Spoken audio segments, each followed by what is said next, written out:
ठीक है, तो वाइल लूप के बारे में आज पढ़ रहे हैं। जैसे कि एक होता है फॉर लूप, दूसरा होता है वाइल लूप। अब ये जो वाइल लूप है ये कैसे काम करता है? कह रहा है a loop is part of a program that repeats. Loop किसी भी प्रोग्राम का वो पार्ट हो सकता है जिसको बार बार रिपीट करना है या कराना है। कह रहा है कि हमने चौथे चैप्टर में पढ़ा था control structure with direct flow and program. A loop control structure that causes a statement or group of statement to repeat. C++ 3 looping control structure, while loop, do while loop and for loop। ठीक है, तीन, इनको हम control structure भी कहते हैं, control structure भी कहते हैं। जो प्रोग्राम का स्ट्रक्चर है उसको कंट्रोल भी करते हैं ना ये। तो ये तीन किस्म के लूप को सपोर्ट करता है C++। नंबर एक वाइल, डू वाइल, और तीसरा है फॉर। फॉर मैंने आपको पहले बता दिया। The difference between these structures how they control the repetition. तीनों का काम एक ही है, लेकिन इनके फंक्शन करने का तरीका अलग अलग है। अब कह रहा है कि the while loop has two important parts, expression that is tested for true and false and the statement और block of code is to repeated if true. कह रहा है कि वाइल लूप कुछ इस तरह काम करता है कि पहले चेक करता है कंडीशन, अगर वो ट्रू है तो स्टेटमेंट को प्रोसेस करेगा जितनी बार होगा, और अगर वो फॉल्स है तो इसको बगैर प्रोसेस किए बाहर आ जाएगा। इसे कहते हैं डायमंड बॉक्स, और ये कंडीशन को बताने के लिए इस्तेमाल होता है। अब कह रहा है कैसे लिखा जाता है वाइल एक्सप्रेशन स्टेटमेंट, मतलब वाइल का जो कंडीशन है वो यहां बताएंगे और स्टेटमेंट उसके अंदर बताएंगे। In general format the expression is expression that can be evaluated और ट्रू एंड फॉल्स। और ये कह रहा है statement C plus the show in format is enclosed in the loop header, it consist of word by word. Here is a loop works, the expression tested if the true, the statement body is considered and the control is true. Notice there is no semicolon, इसमें कोई semicolon नहीं लगता condition को check करते हुए। If the while repeat the blocks of statement, it format इस तरह का होगा। अगर एक से ज्यादा स्टेटमेंट को आप रिपीट करवाएंगे तो उनको दोनों बॉडी के अंदर लिखना होगा। तो यहां पर सवाल ये पैदा होता है कि while लूप में और फॉर लूप में क्या फर्क है? देखिए, फॉर लूप में नंबर ऑफ टाइम्स कितनी बार रिपीट करना है हम पहले ही बता देते हैं। वाइल लूप में नंबर ऑफ टाइम्स हम पहले नहीं बताते, इट डिपेंड्स ऑन कंडीशन। अच्छा, मैं इसको बड़े आराम से आपको समझा देता हूं। इसकी एग्जांपल आप अगर याद करें तो आपने सीखा होगा present perfect continuous tense. Present perfect continuous में भी वाइल और सिंस और फॉर का इस्तेमाल होता था। तो फॉर में क्या होता था, नंबर ऑफ टाइम्स हमें कंफर्म होते थे, और सिंस में कंफर्म नहीं होता था। जैसे 2 साल पहले या 2 साल से, फॉर 2 years। लेकिन अगर 1990 से तो सिंस 1990। बात को यहां समझने की कोशिश करना, यानी कि अगर आप number of times, number of iteration पहले से कंफर्म है, फॉर लूप यूज करेंगे। और नंबर ऑफ टाइम्स कंफर्म नहीं है लेकिन वो किसी और कंडीशन के ऊपर मुनहसर करता है। जैसे वो सुबह से खाना खा रहा है, अब इसमें टाइम तो पता ही नहीं कब से, सुबह से कब से खा रहा है, लेकिन वो सुबह 8 बजे से खाना खा रहा है, इसमें टाइम कंफर्म है। ठीक है, तो यहां पर भी ऐसा ही है। वाइल और फॉर लूप कुछ इसी तरह इस्तेमाल होते हैं कि जिनका इस्तेमाल जो है आप यूं ही कर सकते हैं कि नंबर ऑफ टाइम्स कंफर्म है तो फॉर, और नंबर ऑफ टाइम्स कंफर्म नहीं है तो वाइल। अब यहां पे एक छोटा सा प्रोग्राम इन्होंने दिया है, एक वेरिएबल लिया है जिसको इंटीजर 0 डिफाइन किया है। मैं थोड़ा और जूम कर लेता हूं, और इसको कैसे लिखा है वाइल लूप को, कंडीशन यहां बताइए। वाइल कमांड है और नंबर लेस देन 5। भाई उस वक्त तक लूप प्रोसेस होता रहेगा जब तक के नंबर की वैल्यू 5 से कम रहेगी। 5 से कम रहेगी, जब तक कम रहेगी तब तक प्रोसेस होता रहेगा। 5 से कम रहेगी तो प्रोसेस, अब पहली दफा लूप जब चलेगा देखेगा 0, तो नंबर की वैल्यू 5 से कम है, तो ये इस लाइन को प्रिंट करेगा और नंबर में एक इजाफा कर देगा। अगर आपने नोटिस किया हो तो फॉर लूप में ये वाला काम मैंडेटरी था, और वाइल के लूप में ये काम मैंडेटरी नहीं है। मैंडेटरी समझते हैं, लाजमी। अगर आप फॉर के लूप में ये नहीं लिखते थे तो फॉर का लूप नहीं चलता था। वाइल के लूप में आप भले ये ना लिखें चल जाएगा, लेकिन ये चलता ही रहेगा क्योंकि नंबर की वैल्यू में इजाफा होगा नहीं, और ये इसको प्रिंट आउट करता रहेगा। तो इस तरह ये लूप चलेगा 0 1 2 3 4 और जैसे 4 पे आएगा 5 पर जैसे ही आएगा तो ये एग्जिट कर देगा। That's all. इसका मतलब ये लूप चलेगा 5 बार। अब यहां पे आगे इसके बारे में समझा रहा है जो मैंने पढ़ाया आपको। अब आगे देखते हैं एक दूसरा प्रोग्राम जो इसके अंदर इन्होंने हमें समझाया है। The while loop is a pre test loop. The while loop is a pre test loop. कैसे? The while loop is known as pre test loop which mean it test its expression before each iteration. इसका मतलब ये अपने हर expression को perform करने से पहले condition को चेक करता है। That is what pretest. ठीक है, अब आगे चलते हैं। इन्फिनिट लूप क्या होता है? इन्फिनिट पढ़ा है ना आपने। इन्फिनिट नंबर कौन से होते हैं? लामहदूद नंबर, एक से शुरू हुए चलते चले जाएंगे।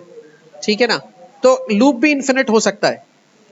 लूप भी इन्फिनिट मतलब जैसे अभी ये 5 बार चला लूप, हो सकता है 50 बार चल जाए, 500 बार चल जाए और चलता ही रहे। ऐसा कैसे होगा? ऐसे बड़े आराम से हो जाएगा। देखो, अगर आप इसको ऐसे लिखते, अभी मैंने समझाया, इंटीजर नंबर 0 कर देते, वाइल का लूप शुरू करते और अंदर स्टेटमेंट दे देते, इंक्रीमेंट नहीं देते। क्या नहीं देते? तो नंबर की वैल्यू में इंक्रीमेंट होगा नहीं तो वाइल का लूप तो चलाता रहेगा। हाँ भाई 5 से कम है, चलाओ चलाओ चलाओ चलाओ चलाओ। ऐसा लूप जो अनस्टॉपेबल हो जाए और चलता ही रहे, इसे हम कहते हैं इन्फिनिट लूप। और वाइल में ये पॉसिबल है। ठीक है, तो नीचे देखें दूसरा प्रोग्राम इन्होंने दिया होगा, programming style and while loop. While loop को आप जैसे पहले लिखा था वैसे भी लिख सकते हैं और एक लाइन में भी लिख सकते हैं। While number less than 5 C out hello number plus plus. यानी कि एक ही लाइन में आपने कितनी स्टेटमेंट लिख दी? वाइल, सी आउट और नंबर प्लस प्लस। 3 स्टेटमेंट एक ही लाइन में। यानी कि आप ऐसे भी कोड कर सकते हैं। थोड़ा सा जब अब आप एडवांस मोड में आ रहे हैं तो कोड को आप 1 2 3 लाइन के अलावा एक ही लाइन में भी कर सकते हैं। हाँ, अभी करते हैं। तो ये एक प्रोग्राम दिया है इन्होंने, देखो। The program assist technician in the process of checking substance of temperature. अब ये कैसे किया? एक कांस्टेंट डिक्लेयर किया है यहाँ पे डबल मैक्स टेम्प के नाम से, एक वेरिएबल डिक्लेयर किया है टेम्परेचर के नाम से, और एक यहाँ पे सब्सटेंस सेल्सियस टेम्परेचर का आउटपुट लिया और ये इनपुट ले लिया टेम्परेचर वाले वेरिएबल के अंदर। अब जो भी वैल्यू टेम्परेचर में इनपुट लेंगे वो चेक करेगा कि मैक्स टेम्परेचर से ज्यादा है या नहीं। मैक्स टेम्परेचर की वैल्यू 102.5। अगर हमने इससे ऊपर की वैल्यू डाली तो ये प्रोग्राम नहीं चलेगा। लेकिन अगर इससे कम वैल्यू डाली, फॉर एग्जांपल हमने 100 वैल्यू डाली, 100 वैल्यू जाएगी तो कहेगा temperature is high, turn new line, the thermostat down, wait for 5 minutes, then take Celsius temperature again and enter it here। फिर इनपुट लेगा। अगर फिर हमने 100 से कम डाला तो यही रिपीट होता रहेगा जब तक 100 से कम डालते रहेंगे। और जैसे ही 100 से ऊपर की वैल्यू डालेंगे तो ये इससे बाहर आ जाएगा और कहेगा temperature is acceptable, check it again in 15 minutes. एक छोटा सा प्रोग्राम इसने बनाने की समझाने की कोशिश की है, जिसमें इसने पहले 103 वैल्यू डाली, 102 वैल्यू डाली। इस तरह से ये इसका काम करता रहेगा। अब आते हैं हम अपने प्रैक्टिकल की तरफ कि हम कैसे इसको कोड करेंगे। देखिए, पहले मैं जरा इसका स्क्रीन मोड चेंज कर देता हूं।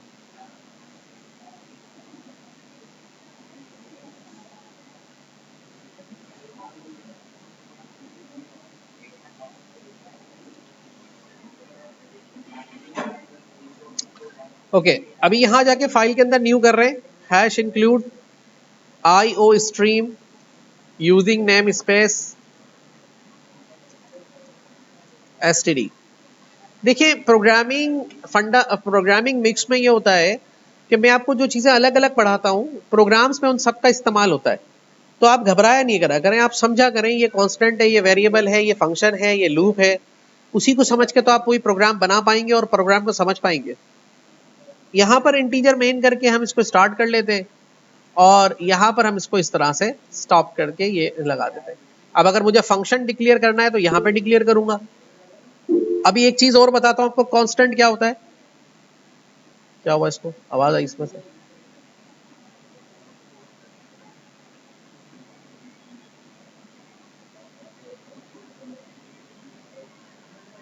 क्या कह रहे हैं? स्क्रीन शो नहीं करता।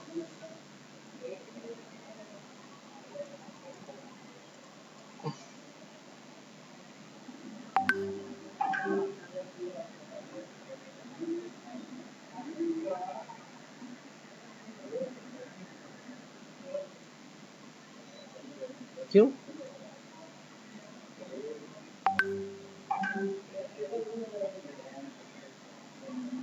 अब शो हो रही है, देखो स्क्रीन आपको, जवाब दो टेक्स्ट मैसेज में।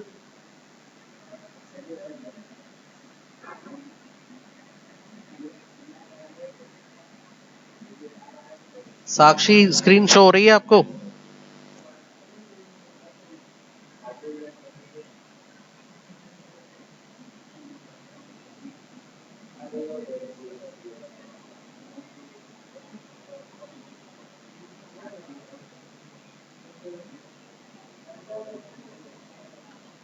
अब चेक करें, हो रही है स्क्रीन शेयर?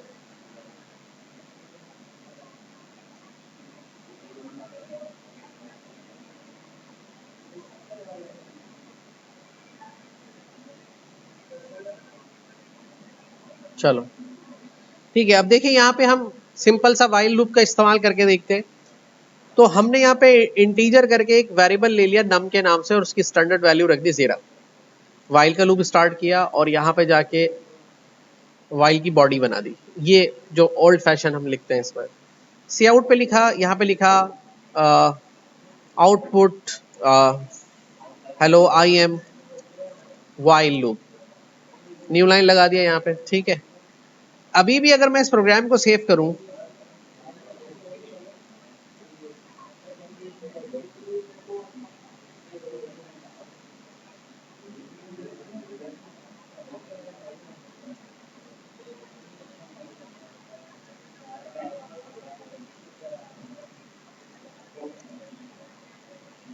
ठीक है, तो यहां पर आके अगर मैं अपने प्रोग्राम को देखे कंपाइल करूंगा तो कोई एरर नहीं आएगा और ये कंपाइल हो जाएगा।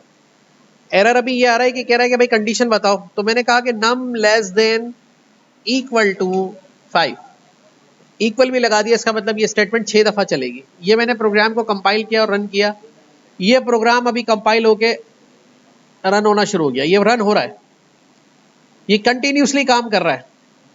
कोई मुझे बताएगा क्यों कर रहा है ऐसे कंटिन्यूसली काम?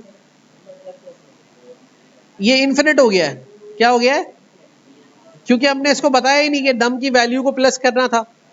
नम की वैल्यू के आगे प्लस प्लस लगाएंगे जब भी तो वो उसमें एक प्लस करेगा तो नम की वैल्यू बढ़ेगी। नम की वैल्यू बढ़ेगी तो वही कंडीशन जाके मीट होगी और कंडीशन मीट होगी तो ये लूप रुकेगा। लेकिन हमने ऐसा कुछ बताया नहीं था, तो अब ये लूप चलेगा कितनी बार? 6 बार।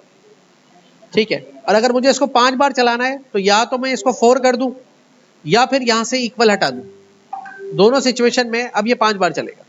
एक और कंडीशन थी जिससे 5 बार चल सकता था कि मैं इक्वल लगा रहने देता और उसको इनिशियल वैल्यू पर कितना कर देता, 1 कर देता, तो भी ये 5 बार चले जाता। सही है, समझ में आई बात की? तो इस तरह से आप व्हाइल के लूप को यूजुअली यूज कर सकते हैं। अब आती है कि इनपुट के साथ इसको कैसे यूज करेंगे, कि भाई अगर हम इसको इनपुट दें उसके हिसाब से डिसाइड करें कि कितनी बार चल रहा है कितनी बार नहीं चल रहा। जैसे कि नम की वैल्यू को हम बता रहे हैं, हम चाहते हैं कि इसके नंबर ऑफ टाइम्स पहले ही डिसाइड कर ले, नंबर ऑफ टाइम्स पहले ही डिसाइड कर ले। तो नंबर ऑफ टाइम डिसाइड करने के लिए हम यहाँ पे नम को प्लस करने के बजाय प्लस करने के साथ साथ हम यहाँ पर क्या कह रहे हैं, नम लेस देन 5, नम की वैल्यू 5 टाइम चलेगी, है ना। तो हम यहाँ पर एक और वेरिएबल ले लेते हैं INP के नाम से और उसको इनिशियल कर देते हैं 0, और उसको हम यहाँ पर शुरू में एक मैसेज लगा देते हैं सी लूप के अंदर या लूप के बाहर, सॉरी। और यहां पर आके हम इसको कहते हैं enter how many times want to run the loop. ठीक है, ये एक स्पेस देके हमने एक मैसेज दिखा दिया। मैसेज के अंदर सी इन करके ग्रेटर देन लगा के और INP के अंदर इनपुट ले ले। ठीक है, अब क्या होगा देखिए। अच्छा, अभी भी कुछ नहीं होगा। ओके, अब यहां पर जहां 5 लिखा है, 5 की बजाय क्या लिख देंगे यहाँ पे, INP। अब जितनी वैल्यू INP की डालेंगे उतनी बार ये लूप खुद ही चलेगा। ये देखिए, ये मैंने रन किया प्रोग्राम को और मैंने यहां वैल्यू डाली 8, तो लूप कितनी बार चला, 8 टाइम्स। आपकी आसानी के लिए मैं नम की वैल्यू को भी आउटपुट पे डाल देता हूं। कैसे डालूंगा, या लेस देन लगाऊंगा और यहां पे लिख दूंगा NUM और यहाँ पे स्पेस तो ऑलरेडी आ ही रहा है। और अब देखिए 8 कितनी बार चल रहा है लूप? 8 टाइम्स। 12 कितनी बार चला लूप? 12 टाइम्स। देखिए इस तरह से हम अपने प्रोग्राम के स्ट्रक्चर को कंट्रोल कर सकते हैं। जितनी वैल्यू हम डाल रहे हैं उतनी वैल्यू यहाँ सेट हो रही है और लूप उतनी बार इस चीज को अचीव कर रहा है। ठीक है, इसके आगे भी हम थोड़ा सा काम और कर सकते हैं। बाज़ औक़ात हम ऐसा भी कर सकते हैं, इस लूप के जरिए हम अपने प्रोग्राम्स को डिफरेंट पार्ट्स में भी डिवाइड कर सकते हैं। जैसे मैं आपको थोड़ा सा एक आइडिया दे रहा हूँ इसके ऊपर कि अगर आप चाह रहे हैं कि आपका प्रोग्राम स्टार्ट होने से पहले पूछे कि भाई वो कौन से पार्ट पर काम करेगा और कौन से पार्ट पे काम नहीं करेगा, तो इस चीज को भी आप वाइल लूप के जरिए कर सकते हैं। ठीक है, कि जैसे एक मेन्यू डिजाइन करना हो तो उस मेन्यू के मुताबिक वो उसको परफॉर्म करे चीजों को और दोबारा से रिवर्स भी कर सके। तो इस तरह से ये आपका वाइल लूप काम कर रहा होता है। ठीक है ना, समझ लें इसको आप कैसे लिखना है। वाइल लूप लिखना है और फिर जो स्टेटमेंट है वो लिखनी है, इंक्रीमेंट वाला बताना है इसका या डिक्रीमेंट वाला बताना है, और जो स्टेटमेंट आप इसके अंदर लिखेंगे वो उतनी दफा क्या होगी, प्रिंट होगी।